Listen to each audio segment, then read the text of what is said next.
ம். போதும். இதில் பாருங்க, இதில் குறிப்பாய் நாம் என்ன பார்க்க வேண்டும் என்றால், நீங்கள் அழைக்கப்பட்ட அழைப்புக்கு பாத்திரவான்களாய் நடக்கணும் அப்படின்னு சொல்லி. ஹல்லேலூயா, ஹல்லேலூயா.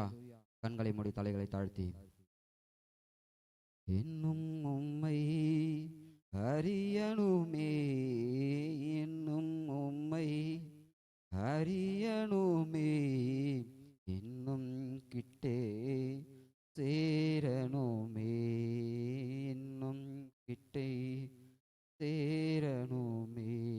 ஆமென் ஆண்டவரே. இந்த வார்த்தையை கொண்டு பேசுகின்ற எனக்கும் கேட்கின்றவர்களுக்கும் நீர் என்ன கற்றுத்தர வேண்டும் என்று சொல்லி விரும்புகிறீரோ அதை தெளிவாய் போதிக்கும்படியாகும். மாம்சம் எதுவும் வெளிப்படாதபடி தெய்வ ஆவியானவர் தாமே நடத்தும்படியாய் ஜெபிக்கின்றோம். கேட்கிறவர்களுக்கும் பேசுகிறவரையும் நீரே மறைத்து வெளிப்படும்படியாய் ஜெபிக்கிறோம். ராஜா, உமது கிருபை மாத்திரம் வெளிப்படட்டும். மகிமைப்படுங்க இயேசு கிறிஸ்து நாமத்தில் பிதாவே, ஆமென். இந்த இடத்துல பாருங்க,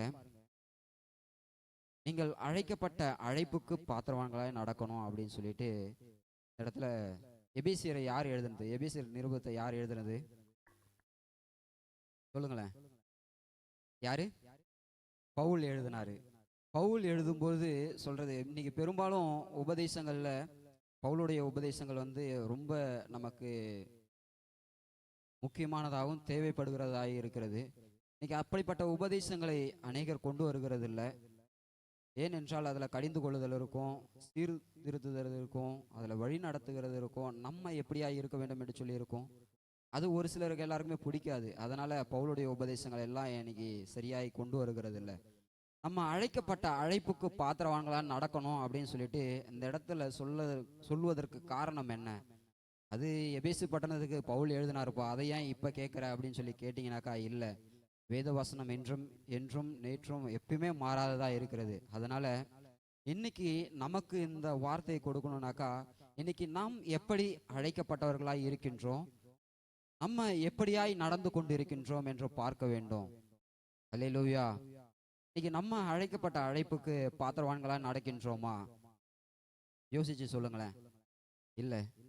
இன்னொரு வசனம் கூட மேற்கோள் காட்ட விரும்புகின்றேன். கொலோசியர் 1ஆம் அதிகாரத்தின் 10ஆம் வசனத்தை ஒருவர் எடுத்து வாசிக்க கேட்போமே. கொலோசியர் 1 அதன் 10ஆம் வசனத்தை ஒருவர் எடுத்து வாசிக்க கேட்போம். சகலவித நற்கிரியைகளுமாகிய கனிகளை தந்து ம் ம் ம் போதும். இந்த இடத்துல பாருங்க, சகல விதமான நற்கிரியைகளும் ஆகிய கனிகளை தந்து தேவனை அறிகின்ற அறிவில் விருத்தி அடைந்து.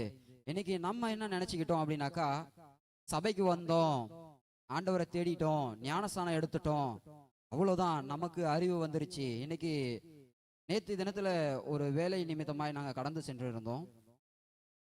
அப்போ அவங்க அந்த என்னுடைய நண்பர் தான் கூட வந்தவர். திரும்ப நாங்கள் வந்துக்கிட்டு இருக்கோம், வில்லியனூர்லேருந்து வந்துட்டு இருக்கும்போது ட்ராவல் டைம் எங்களுக்கு 1.5 மணி நேரத்துக்கிட்ட எடுத்துக்கிட்டதுனால வரும்போது பேசிட்டு வந்தான். ஸோ ஜோசப், நீயும் ஒரு கிறிஸ்தவன் தான், ஒரு நபரை குறித்து நான் உங்ககிட்ட கேட்க போகிறேன், நீ எதுவும் தப்பாக நினச்சிக்காத. ஸோ அப்படியாய் இது என்ன காரியம்னு எனக்கே சரியாக தெரியல அப்படின்னு சொல்லிட்டு அவர் கூட வேலை செய்கின்ற ஒரு சூப்பர்வைசர் என்ன பண்ணுவாராம், பைபிள் கொண்டு வருவாராம் அவருடைய பேக்கில் கொண்டு வந்து அந்த செக்யூரிட்டி ரூமை தாண்டி உள்ளே போகும்பொழுது பைபிள் அலௌடு இல்லை அப்படின்றதுனால பைபிளை லஞ்ச் பேக்குள்ளே வச்சு கொண்டு போயிடுவாராம். கொண்டு போயிட்டு எந்த ஷிஃப்டாக இருந்தாலும் சரி, ஒரு 1/2 மணி நேரம் மாத்திரம் கூட பசங்க கூட இருந்துட்டு திரும்ப நான் ரூமுக்கு போகின்றேன். காரணம் என்ன அப்படின்னு சொல்லி கேட்டாக்கா, நான் போயிட்டு ஜெபம் பண்ண போகிறேன், ஏசுப்பா என் கூட பேசணும், நான் ஏசுப்பா கிட்ட பேசணும், அவரும் என்கிட்ட பேசணும், நானும் அவர்கிட்ட பேசணும் அப்படின்னு சொல்லிட்டு இதை வெகு நாளாக இதே மாதிரி செய்து வந்திருக்கிறார். அவர் செய்தது எந்த விதத்துல உண்மை என்பது நமக்கு தெரியாது, அவர் எந்த அளவுக்கு உண்மையா இருந்தார் என்பது நமக்கு தெரியாது, ஏன்னா நம்ம பார்க்கல, கேட்டது மட்டும்தான். ஒரு நாள் பசங்க எல்லாமே ரொம்ப கோவப்பட்டு ஷிஃப்ட்ல வந்தவங்க, என்ன இது டெய்லியும் இதே மாதிரி சொல்லிட்டு இருக்கானே அவன், ஒரு நாள் கட்டாயமா பார்க்கணும் அப்படின்னு சொல்லிட்டு நைட் ஷிஃப்ட் ஆரம்பிச்சிச்சான்.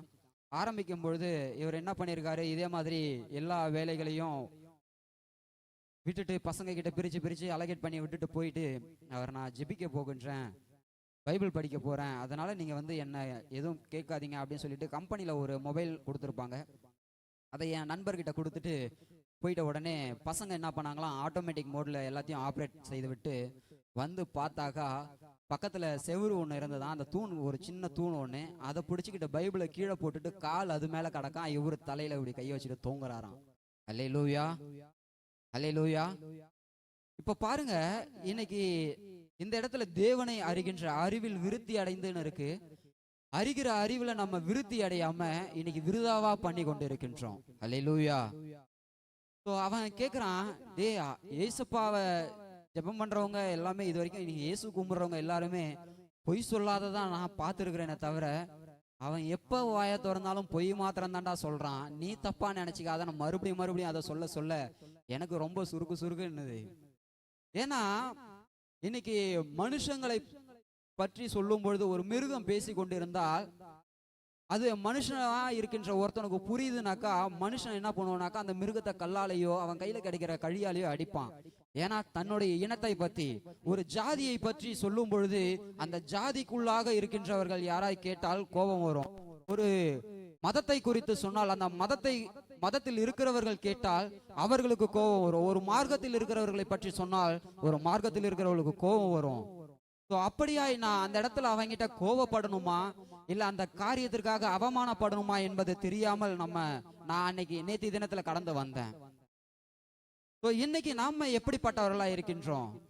அது மட்டும் இல்ல, அந்த கம்பெனில ஏதாவது ஒரு தவறோ திருட்டோ நடந்துருச்சுனாக்கா, நான் இந்த பைபிளை கையில வச்சிருக்கேன், இந்த இடத்துல நான் முட்டி போட்டு ஜெபம் பண்ணனா போதும், யார் எடுத்தீங்கன்னு கண்டுபிடிச்சிருவேன் அப்படின்னு சொல்லிட்டு அப்பப்போ பிளாக்மெயில் பண்ணி தப்ப ஒத்துக்கொள்ள வைப்பானா.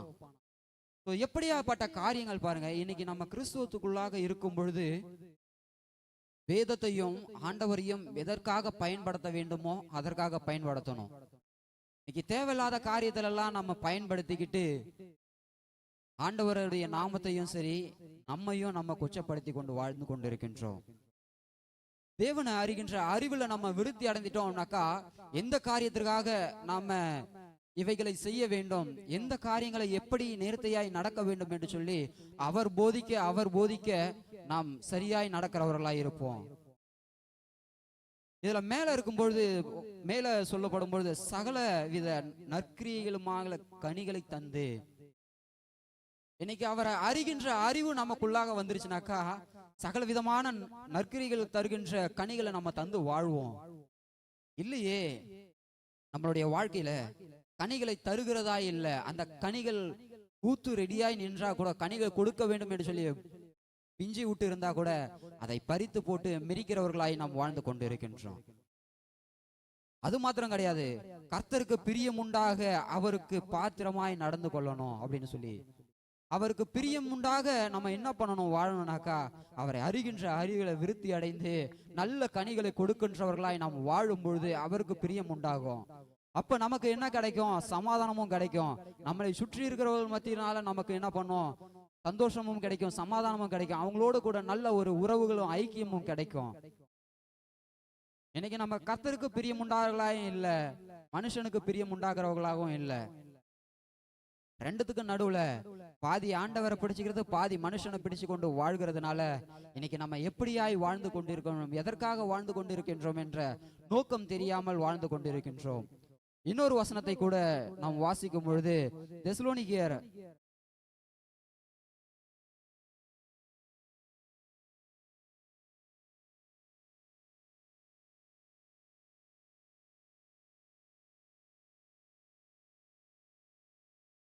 ஒன்று தெசலோனிக்கேயர் 2ஆம் அதிகாரத்தின் 12ஆம் வசனத்தை ஒருவர் எடுத்து வாசிக்கலாமே.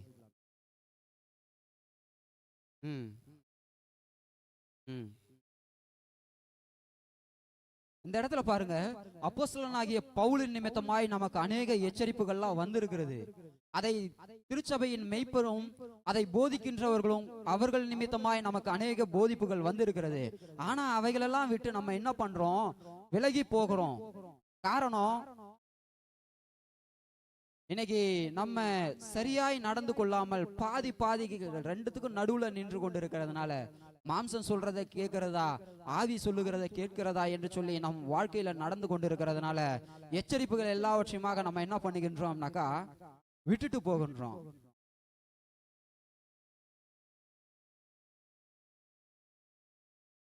நம் நம்மளுடைய வாழ்க்கையில எல்லாம் எப்படியாய் சீர்தூக்கி பார்க்கின்றோம், எப்படியாய் நடந்து கொண்டிருக்கின்றோம். நீங்க அழைக்கப்பட்ட அழைப்புக்கு நான் பாத்திரனா இருக்கிறேன் ஆண்டவரே. நீங்க கொடுக்கப்பட்ட பாத்திரங்கள் பொருளுக்கு எல்லாவற்றையுமாய் நான் சரியாய் நடந்து கொண்டிருக்கின்றேனா என்று கேட்டால் என்ன, நம்மளுடைய வாழ்க்கை எல்லாம் மிகவும் மோசமுள்ளதாக இருந்து கொண்டிருக்கின்றது. இன்னொரு வசனம் கூட கொலோசியர் 2ஆம் அதிகாரத்தின்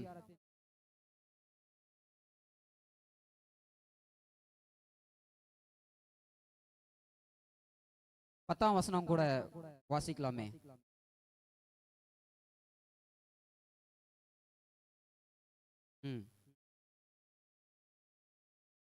இந்த இடத்துல பாருங்க, துரைத்தனங்களுக்கும் அதிகாரத்துக்கும் தலைவராக இருக்கின்ற அவருக்குள் நீங்கள் பரிபூர்ணம் உள்ளவர்களாக இருக்கின்றீங்க.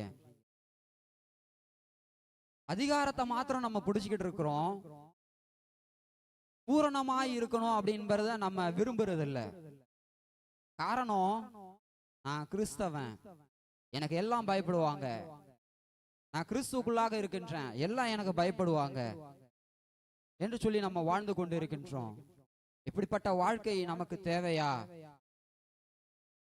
இப்படிப்பட்ட வாழ்க்கைக்குள்ளாக நம்ம வாழ்கின்ற வாழ்க்கை எது ஒரு வாழ்க்கையா? இல்லையே.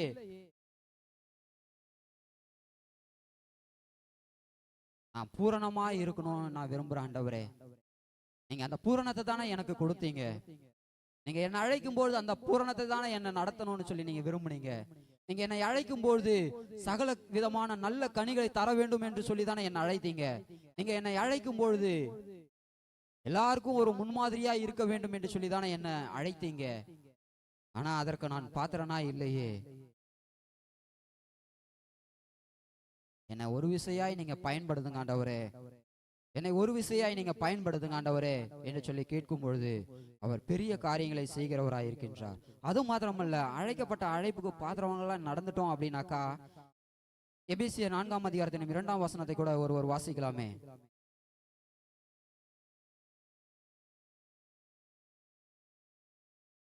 ம் ம் ம் இந்த இடத்துல பாருங்க, மிகுந்த மனத்தாழ்மை நமக்கு வந்துடும். அந்த அழைப்புக்குள்ளாக நம்ம நடந்துட்டோம் அப்படின்னாக்கா, அந்த மனத்தாழ்மை நமக்குள்ளாக வந்துடும், சாந்தம் நமக்குள்ள வந்துடும், நீடிய பொறுமை நம்ம கிட்ட வந்துடும், அன்புனால ஒருத்தர் நம்ம தாங்குறவர்களா இருப்போம். அல்லேலூயா. இன்னைக்கு எத்தனை பேர் அப்படிப்பட்ட வாழ்க்கை எனக்கு வேணும்னு சொல்லி விரும்புகிறீங்க? அல்லேலூயா, அல்லேலூயா. சத்தத்தையே காணமே. அல்லேலூயா. என்னை ஒரு விசையாய் நீங்க நடத்துங்க ஆண்டவரே. நான் உமக்காக வாழணும், நான் உம்மோடு கூட வாழணும் ஆண்டவரே. நான் உமக்காக வாழணும், உம்மை போல வாழணும். நீர் அழைக்கப்பட்ட அந்த அழைப்புல நான் வாழ நீர் கிருபை செய்யுங்க ஆண்டவரே.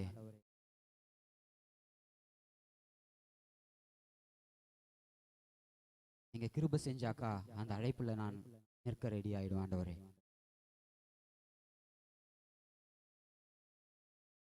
நீங்க எனக்கு உதவி செய்தீர்கள் என்றால் மனத்தாழ்மெல்லாம் எனக்கு வந்துடும் ஆண்டவரே.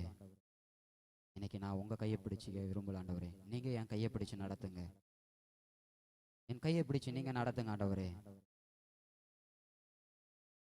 என்னோட கூட இருந்த நீங்க செய்யற காரியங்கள்லாம் பெரிதா இருக்க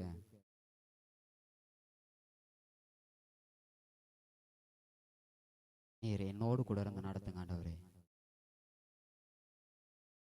எல்லாம் முழங்கால் படிட்டு கேட்போமா? எல்லாம் முழங்கால் படிட்டு என்ன நடத்துங்க ஆண்டவரே.